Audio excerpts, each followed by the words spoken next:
맑고 향기롭게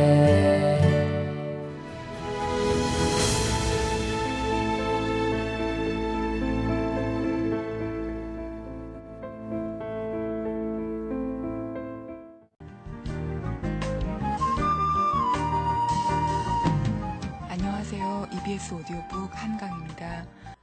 법정 스님의 무소유. 오늘은 그 중에서 비독서 지절의 일부부터 읽겠는데요. 맑고 쾌적한 가을, 누렇게 익어가는 들녘을 바라보는 것만으로 마음이 충만해지는 때, 사람인 나는 무엇을 할 수 있을까 하는 생각을 하는 것으로 시작되는 글입니다. 낭독에는 성우 설영범 씨입니다.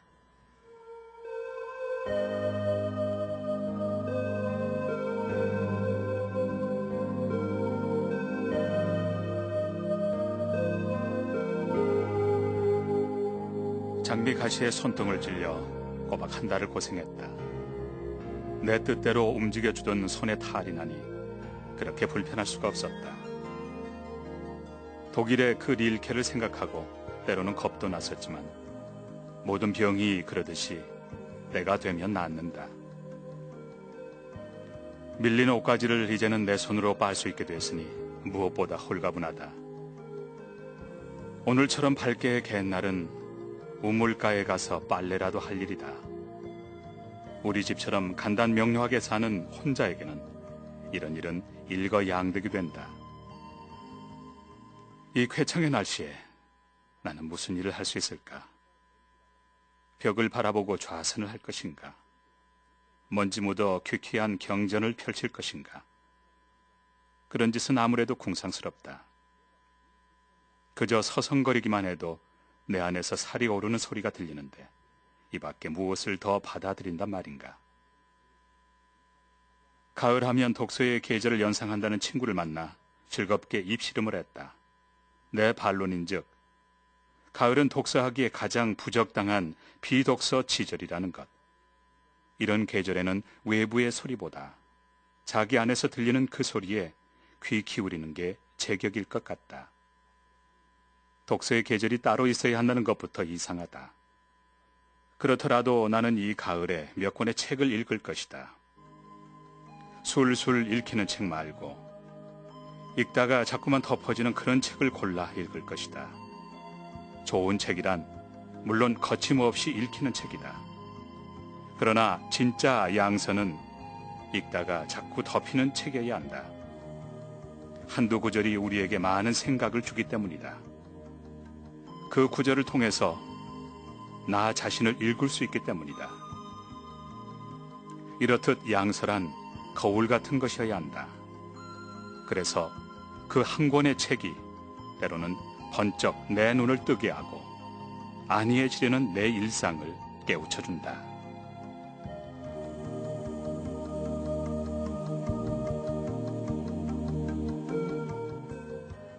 양서는 거울 같은 것이어야 한다. 이렇게 스님은 쓰고 계시고요. 그런 양서는 지식이나 문자가 아니라 우주의 입김 같은 것에 의해서 쓰여졌을 것 같다고 덧붙이고 계십니다. 이번엔 이 책의 제명이기도 한 무소유 읽겠는데요. 이 글은 마하트마 간디의 말로 시작합니다.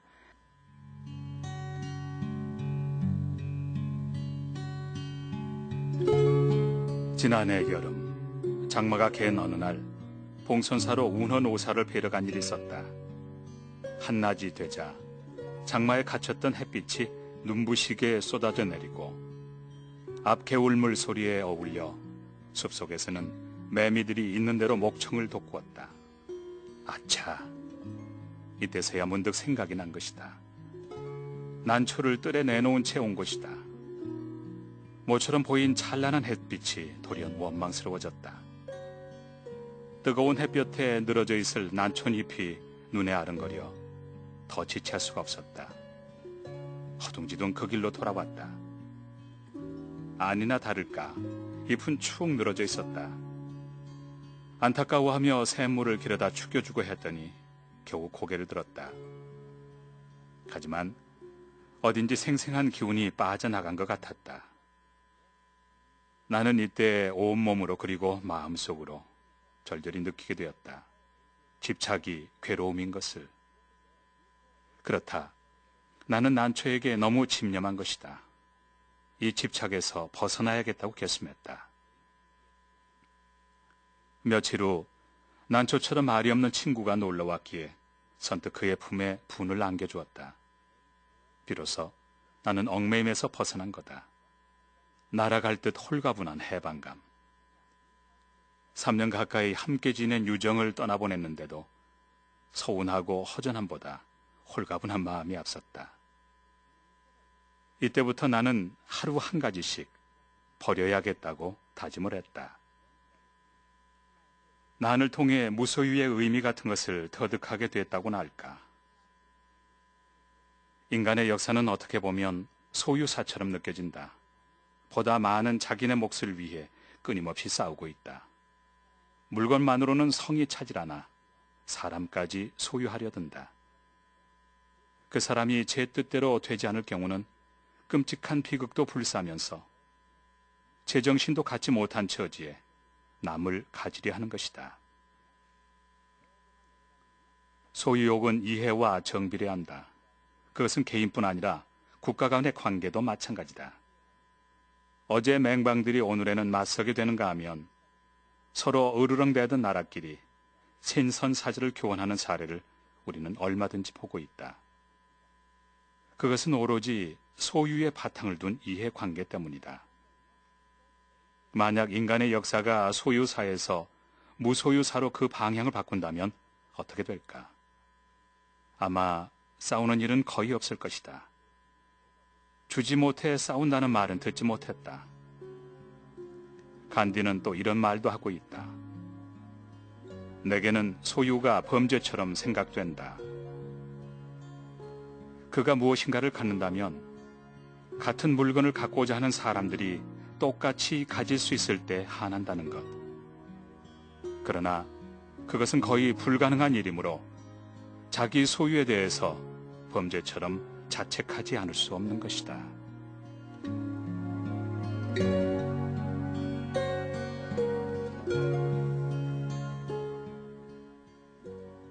EBS 오디오북 법정 스님의 무소유 함께 읽고 계십니다. 참 짜랑짜랑하고 깨끗한 법정 스님 특유의 문체인데요. 법정 스님은 크게 버리는 사람만이 크게 얻을 수 있다는 말을 덧붙이면서 무소유의 또 다른 의미는 아무것도 갖지 않을 때 비로소 온 세상을 갖게 되는 거라고 말하고 있습니다. 계속해서 설해목 읽겠는데요. 설해목이란 눈에 의해서 부러지고 상한 나무라는 뜻입니다.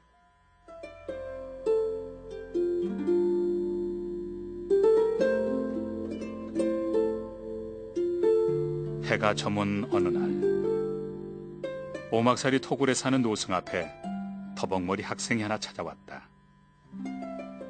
아버지가 써준 편지를 꺼내면서 그는 사뭇 불안한 표정이었다. 사연인즉 이 망나니를 학교에서고 집에서고 더 이상 손댈 수 없으니 스님이 알아서 사람을 만들어 달라는 것이었다.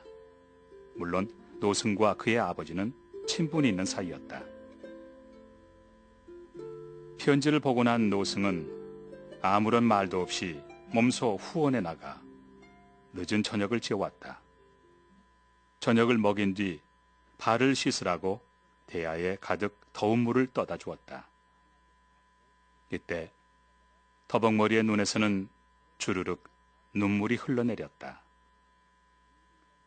그는 아까부터 훈계가 있으리라 은근히 기다려지기까지 했지만 스님은 한마디 말도 없이 시중만 들어주는데 크게 감동한 것이다. 훈계라면 친절이가 났을 것이다. 그에게는 100마디 1000마디 좋은 말보다는 다사로운 손길이 그리웠던 것이다. 산에서 살아보면 누구나 다 아는 일이지만 겨울철이면 나무들이 많이 꺾인다. 모진 비바람에도 끄떡 않던 아름드리 나무들이, 꿋꿋하게 고집스럽기만 하던 그 소나무들이 눈이 내려 덮이면 꺾이게 된다. 가지 끝에 사뿐사뿐 내려 쌓이는 그 가볍고 하얀 눈에 꺾이고 마는 것이다. 깊은 밤 이 골짝 저 골짝에서 나무들이 꺾이는 메아리가 울려올 때 우리들은 잠을 이룰 수 없다. 정정한 나무들이 부드러운 것 앞에서 넘어지는 그 의미 때문일까? 산은 한겨울이 지나면 앓고난 얼굴처럼 수척하다. 사바티의 온 시민들을 공포에 떨게 하던 살인귀 앙굴리 말라를 귀의시킨 것은 부처님의 불가사의한 신통력이 아니었다. 위엄도 권위도 아니었다. 그것은 오로지 자비였다. 아무리 흉악무도한 살인귀라 할지라도 차별 없는 훈훈한 사랑 앞에서는 돌아오지 않을 수 없었던 것이다. 바닷가의 조약돌을 그토록 둥글고 예쁘게 만든 것은 무쇠로 된 정이 아니라 부드럽게 쓰다듬는 물결이다.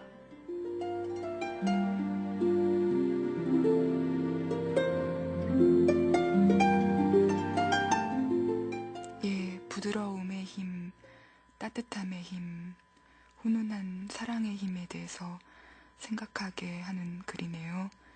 이어서 인연에 대한 글 탁상식의 이야기 읽겠는데요. 법장 스님은 나를 해롭게 하는 사람이라도 그만큼의 인연이 있는 것이고 그 인연은 사람과 물건의 경우에도 마찬가지라고 말하고 있습니다. 다음 이야기 이어집니다.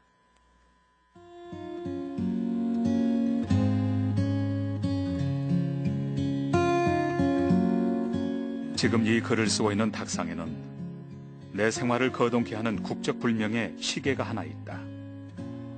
그놈을 보고 있으면 물건과 사람 사이의 인연도 정말 기구하구나 싶어진다. 그래서 그놈이 단순한 물건으로 보이지 않는다. 지난해 가을 새벽 예불 시간에 일어난 일이었다.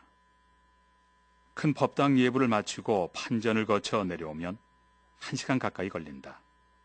돌아와 보니 방문이 열려 있었다. 도둑이 단행한 것이다. 평소에 잠그지 않는 버릇이라 그는 무사 통과였다. 살펴보니 평소에 필요한 것들만 골라갔다. 내게 소용된 것이 그에게도 필요했던 모양이다. 그래도 가져간 것보다 남긴 것이 더 많았다. 내게 잃어버릴 물건이 있었다는 것이, 남들이 보고 탐낼 만한 물건을 가지고 있었다는 사실이 적잖이 부끄러웠다.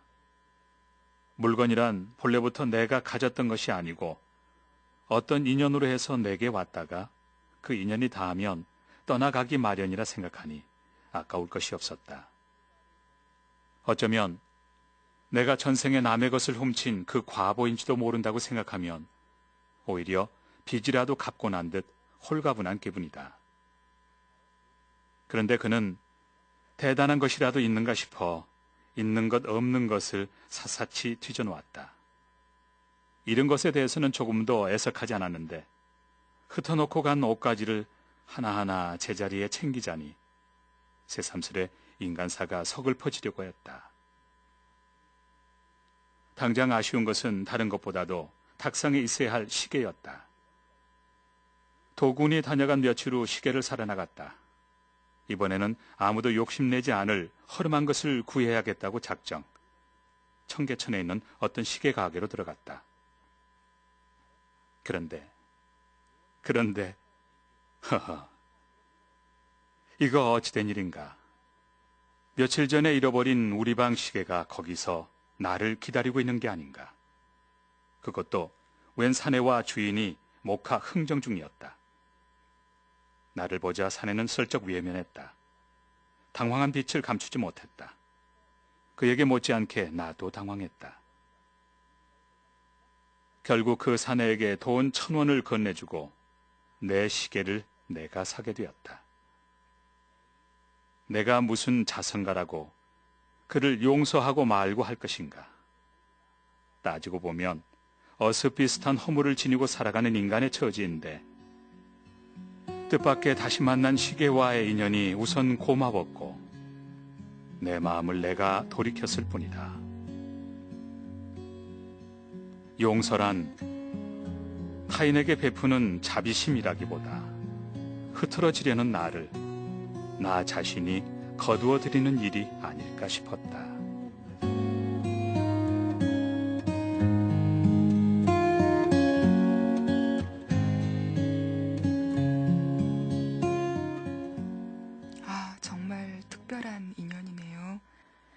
내 마음을 내 뜻대로 할 수만 있다면 나는 어디에도 걸림이 없는 한도인이 될 것이다. 그럴 수 없기 때문에 온갖 모순과 갈등 속에서 부침하는 중생이다. 이렇게 시작되는 이 글은 머무르던 절의 경내지가 몇몇 사무승의 농간에 의해서 팔려버린 뒤 불도저가 산을 헐어내리고 아름들이 소나무를 잘라냈을 때의 심정을 적은 회심기 편입니다. 낭독에는 성우 서령범 씨입니다.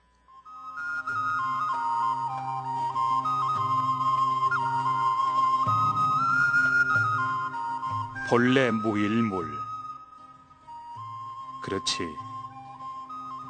본래 한 물건도 없다는 이 말이 떠오른 순간 가슴에 맺혔던 멍울이 삽시간에 슬슬 풀렸다. 이 세상에 태어날 때 가지고 온 것도 아니고 이 세상을 하직할 때 가져가는 것도 아니다. 인연 따라 있었다가 그 인연이 닿으면 흩어지고 마는 거다. 언젠가 이 몸뚱이도 버리고 갈 것인데. 이렇게 생각이 미치자 그전까지의 관념이 아주 달라지게 되었다. 내가 주지 노릇을 하지 않고 붙어 살 바에야 어디로 옮겨가나 마찬가지 아니냐. 중생들끼리 얽혀 사는 사바세계라면 거기가 거기지. 그렇다면 내 마음먹기 탓이다. 차라리 비리의 현장에서 나를 키우리라. 땅에 넘어진 자 땅을 짚고 일어난다는 옛사람들의 말도 있지 않더냐. 이때부터 팔려나간 땅에 대해서 애착이 가지 않았다. 그것은 본래 사찰 소유의 땅이 아니었을 것이다. 신도들이 희사를 했거나 아니면 그때까지 주인이 없던 땅을 절에서 차지한 것일 게다. 그러다가 그 연이 다해 내놓게 된 것이다. 그리고 경내지가 팔렸다고 해서 그 땅이 어디로 간 것이 아니고 다만 소유주가 바뀔 뿐이다. 이날부터 마음이 평온해지고 잠을 제대로 잘 수 있었다.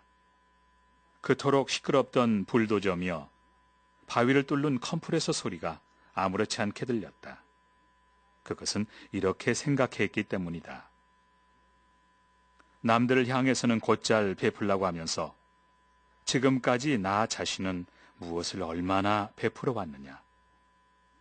지금 저 소리는 너의 잠을 방해하기 위해서가 아니고 집이 없는 사람들에게 집을 지어주기 위해 터를 닦는 소리다.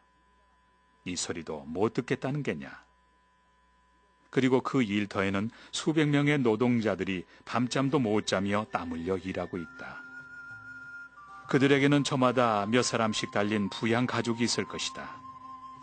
그들 가족 중에는 지금 입원 환자도 있을 거고 등록금을 내야 할 학생도 있을 것이다. 연탄도 드려야 하고 눈이 내리기 전에 김장도 해야 할 것이다. 내가 그들에게 보내주지는 못할 망정 살기 위해 일하는 소리조차 듣기 싫다는 게냐.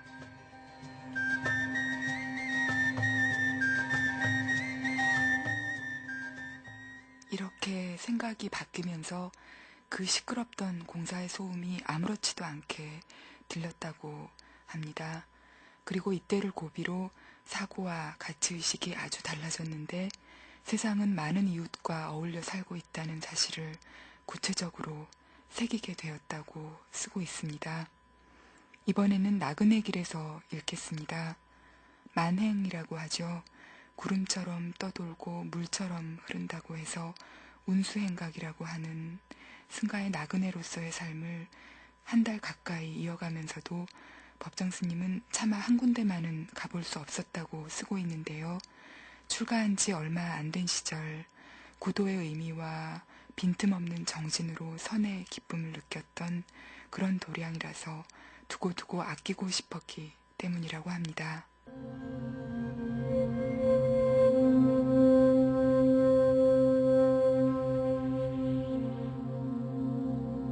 지리산에 있는 쌍계사 탑전. 그곳에서 나는 16년 전 은사 효봉 선사를 모시고 단둘이서 안거를 했었다. 선사에게서 문자를 통해 배우기는 초발심 자격문 한 권밖에 없지만 이곳 지리산 시절 일상생활을 통해 입은 감화는 거의 절대적인 것이었다. 그 시절 내가 맡은 소임은 부엌에서 밥을 짓고 찬을 만드는 일이었다. 그리고 정진 시간이 되면 착실하게 좌선을 했다. 양식이 떨어지면 탁발을 해오고 필요한 것이 있으면 40리 밖에 있는 구례장을 보아왔다. 하루는 장에 갔다가 돌아오는 길에 소설을 한 권 사왔었다. 호돈의 주홍 글씨라고 기억된다. 9시 넘어 취침 시간에 지대방에 들어가 호롱불을 켜놓고 책장을 펼쳤다. 한참을 정신없이 읽는데 방문이 열렸다. 선사는 읽고 있던 책을 보시더니 단박에 태워버리라는 것이다. 그런 걸 보면 출가가 안 된다고 했다. 세속에 미련이 없는 것을 출가라고 한다. 그 길로 부엌에 나가 태워버렸다. 최초의 분서였다. 그때는 죄스럽고 좀 아깝다는 생각이었지만 며칠 뒤에야 책의 한계 같은 걸 터득할 수 있었다. 사실 책이란 한낱 지식의 매개체에 불과한 것, 거기에서 얻은 것은 복잡한 분별이다. 그 분별이 무분별의 지혜로 심화되려면 자기 응시에 여과 과정이 있어야 한다. 그전까지 나는 집에 두고 나온 책 때문에 꽤 엎치락뒤치락 거렸는데 분서를 통해 그러한 번뇌도 함께 타버리고 말았다. 또 한 번은 이런 일이 있었다. 창거리가 떨어져 아랫마을에 내려갔다가 낮 공양을 지을 시간이 예정보다 10분쯤 늦었었다. 선사는 엄숙한 어조로 오늘은 단식이다. 그렇게 시간관념이 없어서 되겠니? 하는 것이었다. 선사와 나는 그 시절 아침에는 죽을, 점심때는 밥을 먹고 오후에는 전혀 먹지 않고 지냈었다. 내 불찰로 인해 노사를 굶게 한 가책은 그때뿐 아니라 두고두고 나를 일깨웠다. 이러한 자기 형성의 도량을 차마 들를 수가 없었던 것이다. 보나마나 관광지로 주저앉았을 고시 준비를 위한 사람들의 별장쯤으로 빛이 바래져 있을 것이기 때문이다. 나그네 길에 오르면 자기 영혼의 무게를 느끼게 된다. 무슨 일을 어떻게 하며 지내고 있는지 자신의 속 얼굴을 들여다볼 수 있다. 그렇다면 여행이 단순한 취미일 수만은 없다. 자기 정리의 엄숙한 도정이요. 인생의 의미를 새롭게 하는 그러한 계기가 될 것이다.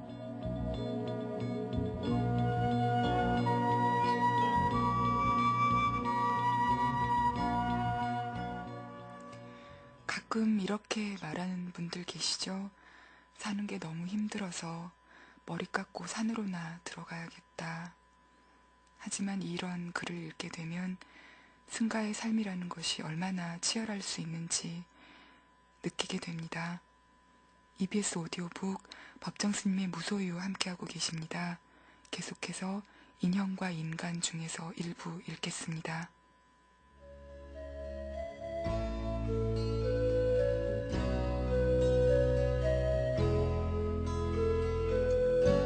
현대인들은 이전 사람들에 비해서 아는 것이 참 많다. 자기 전공 분야가 아니라도 신문, 잡지와 방송 등의 대량 매체를 통해 많은 것을 알게 된다. 그래서 똑똑하고 영리하기만 하다. 이해와 타산에 민감하고 겉과 속이 같지 않다. 매사에 약삭 바를 뿐 아니라 성급하고 참을성이 모자라는 현대인들에게서는 끈기나 저력 혹은 신의 같은 것은 아예 기대할 수 없다. 물결에 씻긴 조약 돌처럼 달아질 대로 달아져 매끈거린다.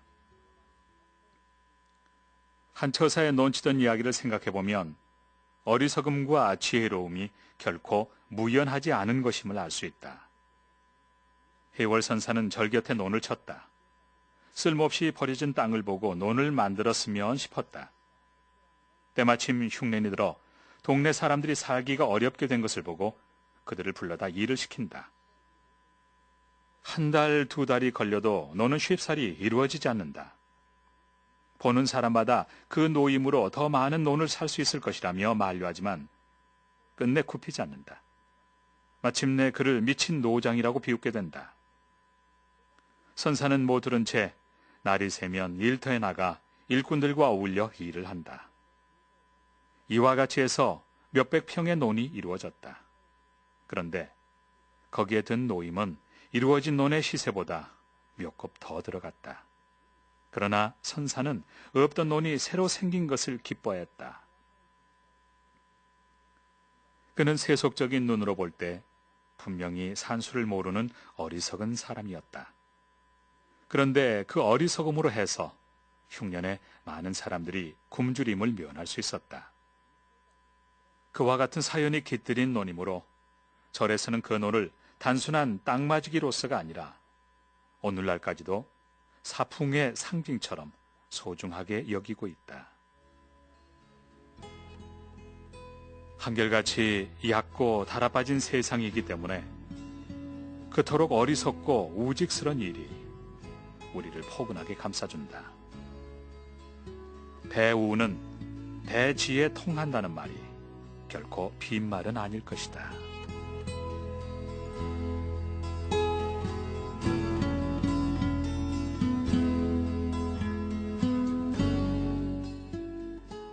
대우, 큰 어리석음은 대지, 큰 슬기와 통한다는 말이 결코 빈말은 아닐 것이다. 이렇게 말하는 법정 스님은 책임을 질 줄 아는 것은 인간뿐이라고 합니다. 인형이 아니라 살아 움직이는 인간이고 끌려가는 짐승이 아니기 때문에 신념을 가지고 당당하게 살아야 한다는 얘기죠. 이어서 침묵의 의미 읽겠는데요. 현대는 말이 참 많은 시대다. 먹고 뱉어내는 것이 입의 기능이긴 하지만 오늘의 입은 불필요한 말들을 뱉어내느라고 그 어느 때보다도 수고하고 있다.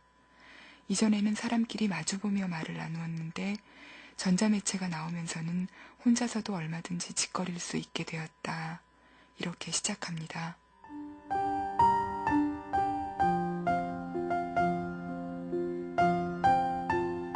말이 많으면 쓸 말이 별로 없다는 것이 우리들의 경험이다.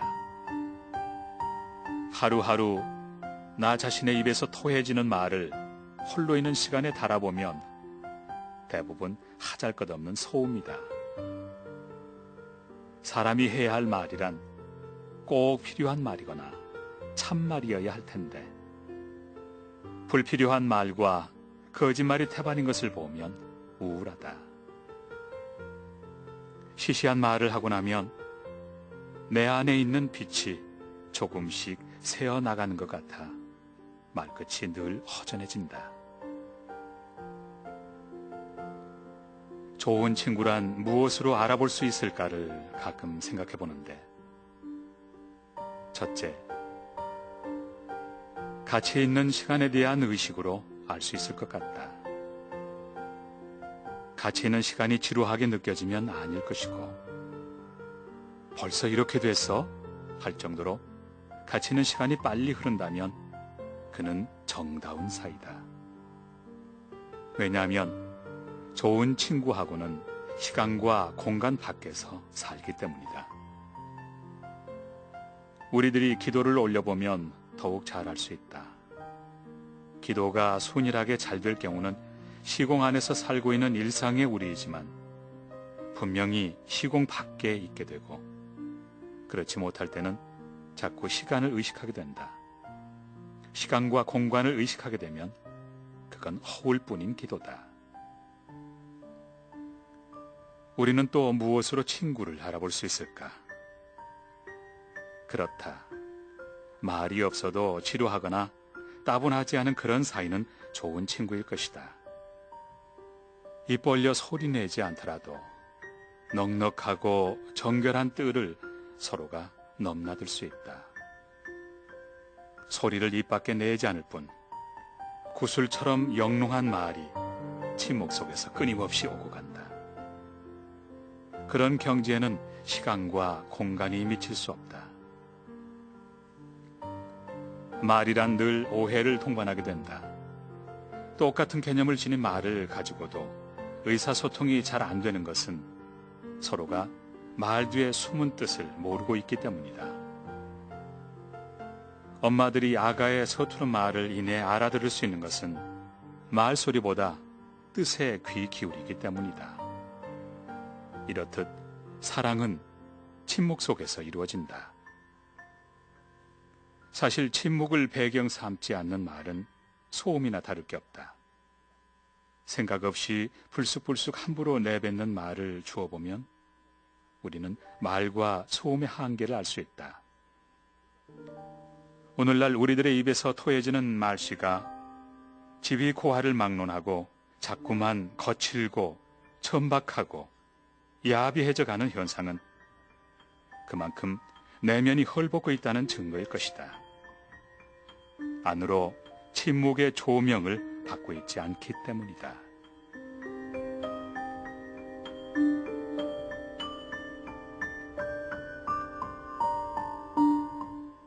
침묵의 의미는 쓸데없는 말을 하지 않는 대신 당당하고 참된 말을 하기 위해서지 비겁한 침묵을 고수하기 위해서가 아니라고 합니다. 그리고 어디에도 거리낄 게 없는 사람만이 당당한 말을 할 수 있고 이 당당한 말이 흩어진 인간을 결합시키고 밝은 통로를 뚫을 수 있다고 법정 스님은 적고 있습니다. 법정 스님은 생텍쥐베리의 어린 왕자를 무척 좋아하시나 봅니다. 한두 권의 책을 고르라고 하면 화엄경과 함께 어린 왕자를 고르겠다고 하시는데요.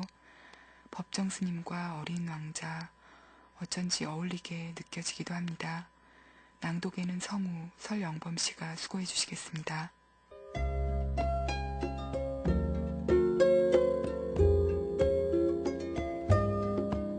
어린 왕자. 지금 밖에서는 가랑잎 구르는 소리가 들린다. 창호에 번지는 하우의 햇살이 지극히 선하다. 이런 시각에 나는 티없이 맑은 네 목소리를 듣는다. 구슬 같은 눈매를 본다. 하루에도 몇 번씩 해지는 광경을 바라보고 있을 그 눈매를 그린다. 이런 메아리가 울려온다. 나하고 친하자. 나는 외롭다. 나는 외롭다. 나는 외롭다. 나는 외롭다. 어린 왕자. 이제 너는 내게서 우연한 남이 아니다. 한 지붕 아래 사는 낯익은 식구다. 지금까지 너를 20번도 더 읽은 나는 이제 새삼스레 글자를 읽을 필요도 없어졌다. 책장을 훌훌 넘기기만 해도 내 세계를 넘어다 볼 수 있기 때문이다.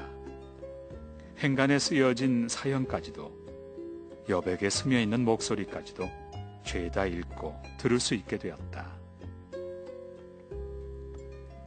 몇 해 전, 그러니까 1965년 5월 너와 마주친 것은 하나의 해우였다.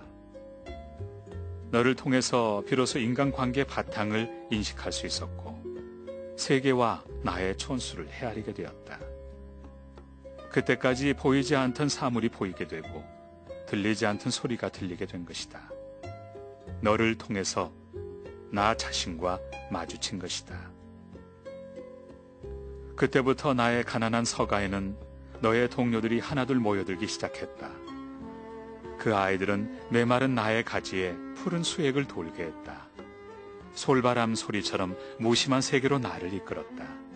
그리고 내가 하는 일이 곧 나의 존재임을 투명하게 깨우쳐 주었다. 더러는 그저 괜히 창문을 열 때가 있다. 밤하늘을 쳐다보며 귀를 기울인다. 방울처럼 울려올 내 웃음소리를 듣기 위해, 그리고 혼자서 웃음을 머금는다. 이런 나를 곁에서 이상히 여긴다면 네가 가르쳐준 대로 나는 이렇게 말하리라. 별들을 보고 있으면 나는 언제든지 웃음이 나와.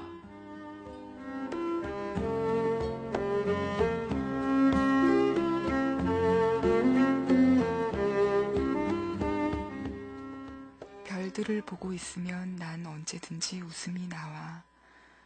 예, 밤하늘을 올려다보면서 웃고 계시는 법정 스님의 얼굴을 생각하니까 저도 왠지 웃음이 나오네요.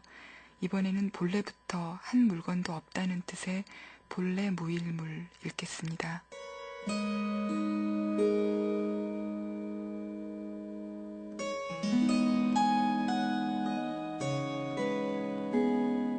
사람은 태어나면서부터 물건과 인연을 맺는다.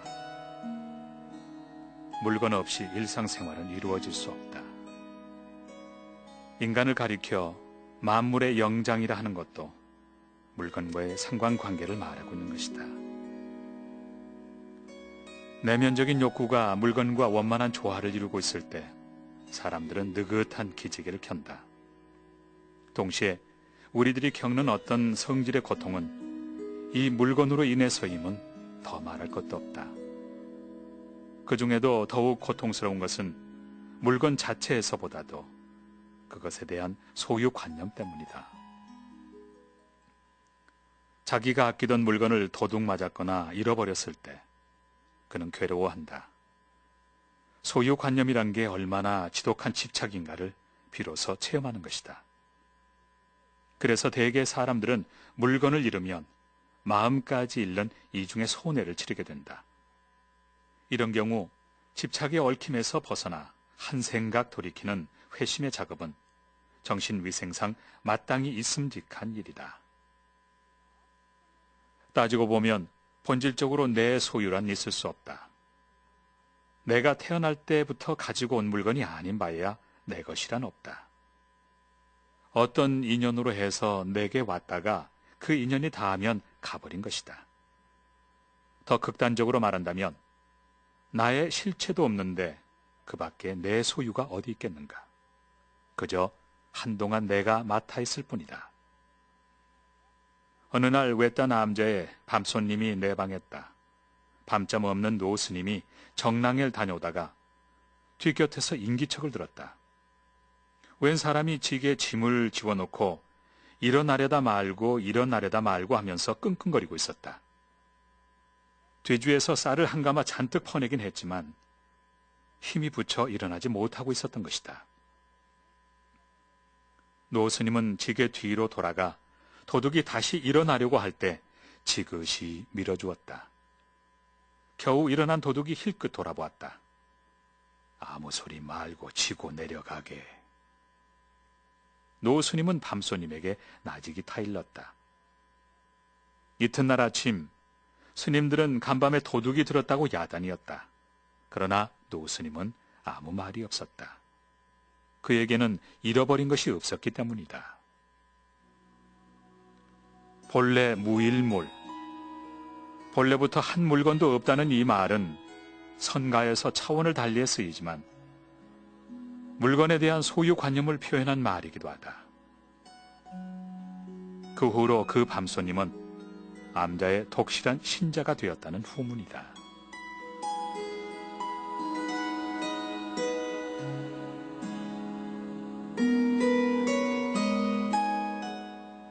아무 소리 말고 지고 내려가게 하면서 도둑의 지게를 밀어주는 스님의 모습. 왠지 공술의 공수거라는 말이 겹쳐서 떠오르는데요. 빈손으로 왔다가 빈손으로 가는 게 삶이다. 아주 흔하고 진부한 말이지만 곰곰이 곱씹어보면 오래 깊이 생각하게 하는 그런 말입니다. EBS 오디오북 법정의 무소유 함께 읽고 계십니다. 계속해서 아직도 우리에겐 읽겠습니다.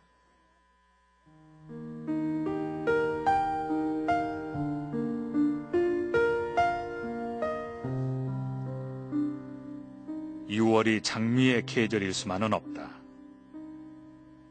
아직도 깊은 상흔이 아물지 않고 있는 우리에게는 카인의 후예들이 미쳐 날뛰던 6월, 언어와 풍습과 핏줄이 같은 결의끼리 총뿌리를 겨누고 피를 흘리던 악의 계절에도 꽃은 피는가. 못다 핀 채 뚝뚝 져버린 젊음들이 그 그 젊은 넋들이 잠들어 있는 강 건너 마을 동작동. 거기 가보면 전쟁이 뭐라는 걸 뼈에 사무치도록 알게 된다. 그것도 남이 아닌 동족끼리의 싸움. 주의나 사상을 따지기에 앞서 결의 치욕이 아닐 수 없다. 그러나 살아남은 사람들에게는 전쟁의 상처가 강 건너 마을만큼이나 잊혀지고 있는 것 같다. 6월이 오면 하루나 이틀쯤 겨우 연중 행사로 모였다가 흩어지고 마는 가벼운 기억들. 전장에서 억울하게 죽은, 정말 억울하게 죽어간 그들이 남긴 마지막 발음이 무엇이었던가를 우리는 까맣게 잊어버리고 있다. 오늘의 이 사치와 허영과 폐륜과 메울 길 없는 격차와 단절을 가져오기 위해 그 무수한 젊음들이 죽어간 것인가? 국회의사당과 행정부처가 때로는 국립묘지로 이동해 왔으면 좋겠다는 생각이 들 때가 있다. 왜냐하면 국가 대사를 요리하는 선량이나 고급 관료들에게 전쟁의 의미를 실감케 하고 나아가 생과 사의 관념적인 거리를 단축시켜주기 위해서다. 이런 환경에서라면 정치의 탈을 쓴 흥정이나 음모가 부패나 부정이 그래도 체면을 차리지 않을까 하는 희망에서다. 몇 해 전 의사당 안의 풍경 한 조각. 바깥 싸움터로 군대를 보내느냐 마느냐 하는 가장 엄숙한 결단의 마당에서 민의를 대변한다는 어떤 손들은 꾸벅꾸벅 졸고 있더란다. 그것이 비록 가난한 우리 처지로서는 밥과 목숨을 맞바꿔야 하는 비극적인 상황이었다 할지라도 적어도 그들은 가부를 내리기 전에 한 번쯤은 이 침묵의 마을에 와야 했을 일이다. 전쟁이 용서 못할 악이라는 것은 새삼스레 인류사를 들출 것도 없다. 어떠한 명분에서일지라도 살려는 목숨을 죽이고 평화로운 질서를 짓밟는 전쟁은 악이다. 무심한 꽃은 핀다 하기로 6월이 장미의 계절일 수만은 없다. 아직도 우리 조국의 산하에서는.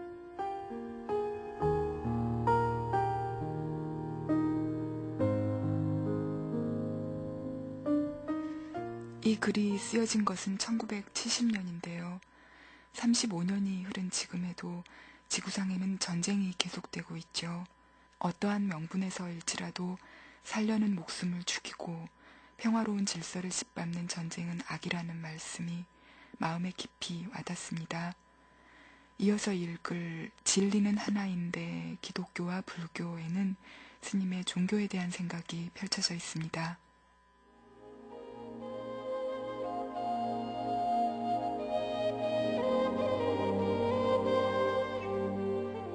대개의 경우 어떤 종교를 통해 신앙생활을 하는 사람들은 종교를 갖지 않은 일반인들에 비해 대인관계에 있어서 너그럽다고 한다.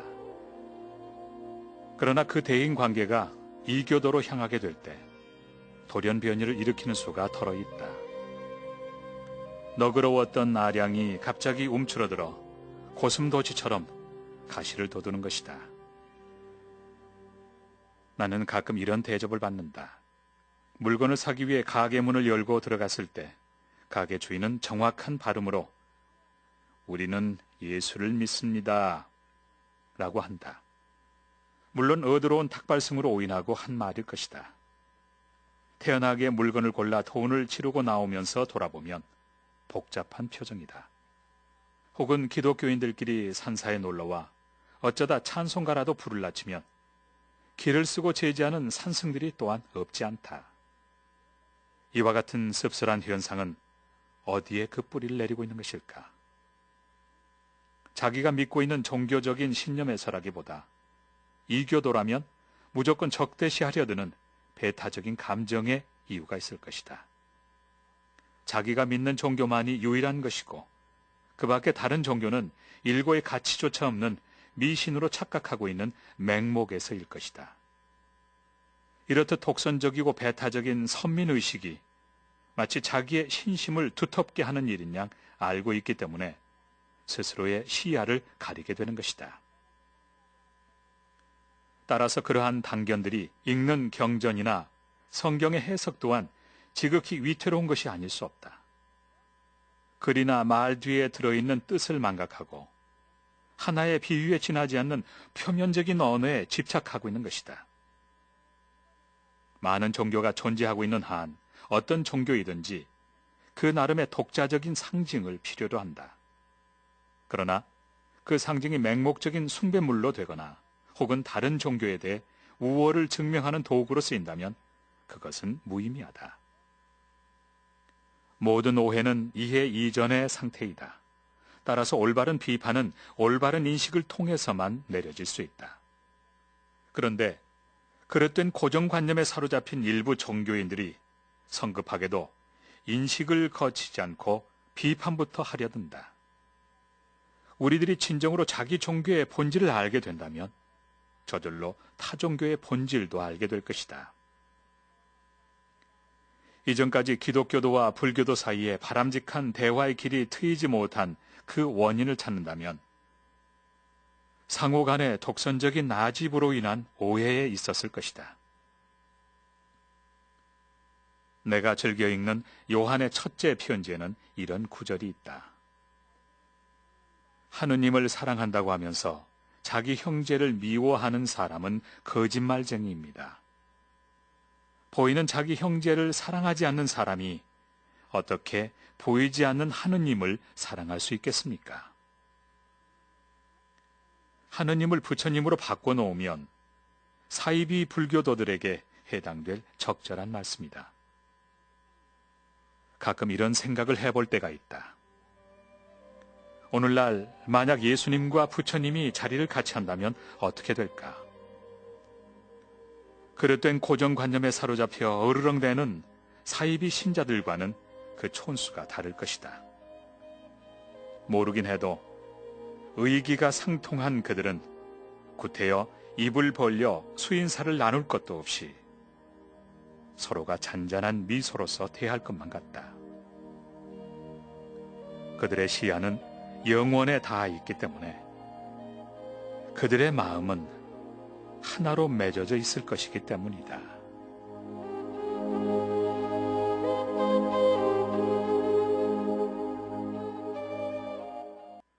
오늘 이 시간 마치면서 나의 애송시 중 일부 읽어드리겠습니다. 안녕히 계세요. 심심산골에는 산울림 영감이 바위에 앉아 나같이 이나 잡고 홀로 살더라. 청마 유치환의 심산이란 시다. 시가 무엇인지 나는 잘 모른다. 그러나 읽을 때마다 내 생활의 영역에 물기와 탄력을 주는 이런 언어의 결정을 나는 좋아하지 않을 수 없다. 인적이 미치지 않은 심산에서는 거울이 소용없다. 둘레의 모든 것이 내 얼굴이요 모습일 테니까. 인력도 필요 없다. 시간 밖에서 살 테니까. 혼자이기 때문에 아무도 나를 얽어매지 못할 것이다. 홀로 있다는 것은 순수한 내가 있는 것, 자유는 홀로 있음을 뜻한다. 아, 아무것도 가진 것 없이, 어디에도 거리낄 것 없이 산울림 영감처럼 살고 싶네. 태고의 정적 속에서 산신령처럼 무료히 지내고 싶네.